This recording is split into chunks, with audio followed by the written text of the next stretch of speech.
Halo teman-teman, kita lanjutkan cerita tentang si kulit keledai ya teman-teman. Jadi peternakan tempat sang putri bekerja merupakan milik dari seorang raja yang kaya raya.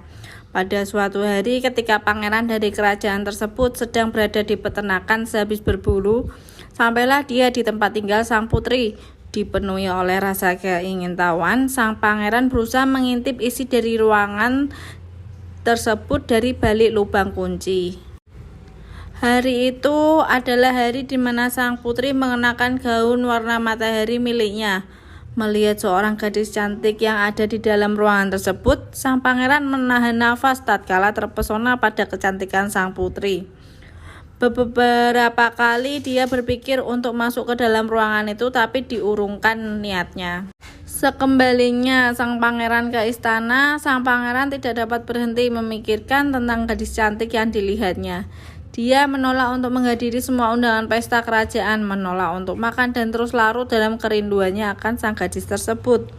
Dia bertanya kepada orang-orang, siapakah wanita cantik yang tinggal di kamar tersebut, tetapi semua orang mengatakan bahwa yang tinggal di situ adalah si kulit keledai, seorang yang buruk rupa. Akan tetapi sang pangeran tidak percaya akan hal itu. Dia menolak untuk melupakan apa yang dia lihat di ruangan tersebut.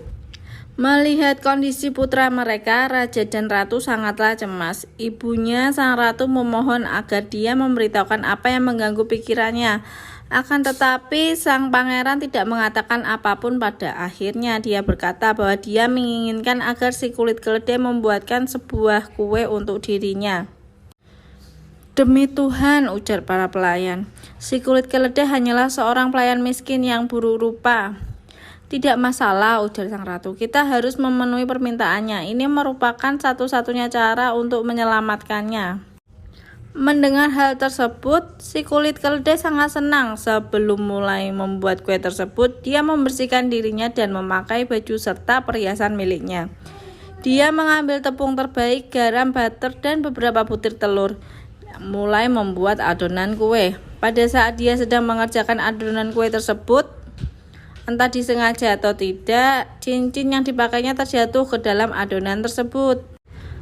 Ketika sang pangeran menerima kue tersebut, betapa senang hatinya.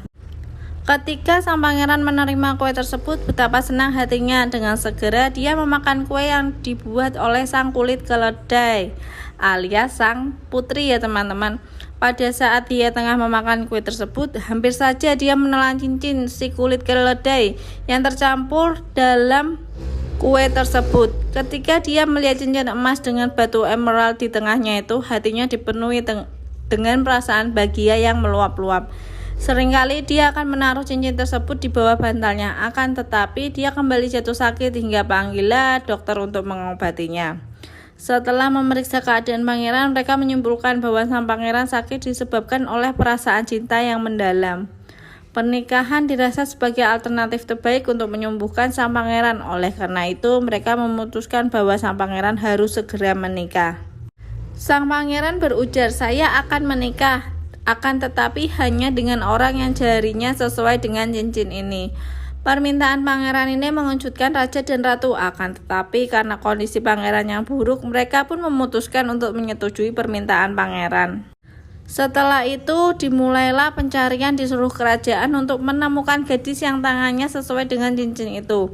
Pencarian itu dimulai dengan para putri, para bangsawan, serta putri dari para pengusaha kaya. Akan tetapi jari mereka semua terlalu besar untuk cincin tersebut. Setelah itu datanglah para dayang, tukang masak, dan tukang bersih-bersih. Akan tetapi cincin tersebut tidak ada yang muat di jari mereka.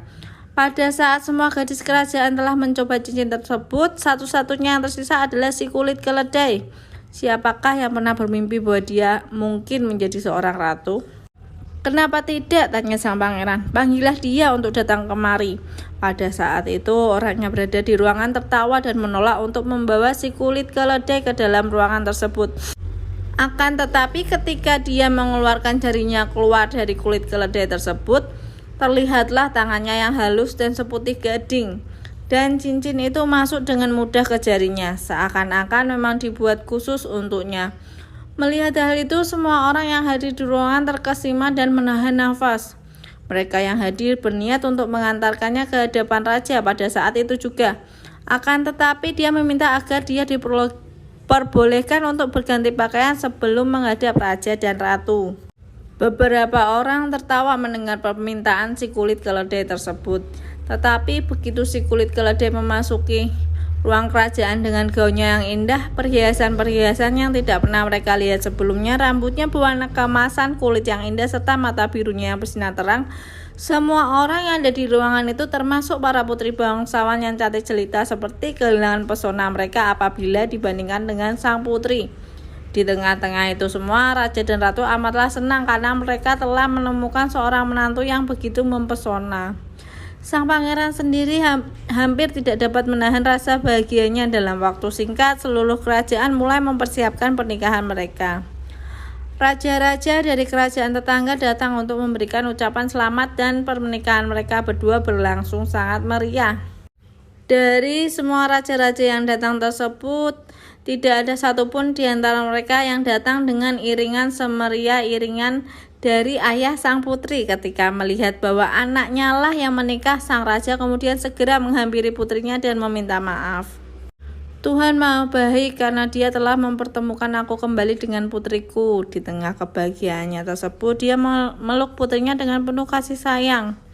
Semua orang yang melihat hal tersebut merasa bahagia, dan ayah dari sang pangeran pun merasa sangat senang ketika mengetahui bahwa ayah dari menantunya merupakan seorang raja yang sangat berkuasa. Pada saat itulah peri pelindung sang putri muncul dan menceritakan semua yang telah terjadi kepada sang putri, dan seluruh kerajaan bersorak untuknya. Ceritanya berakhir happy ending ya teman-teman ya. Untuk ceritanya cukup sekian ya teman-teman. Jangan lupa di like dan subscribe. Terima kasih.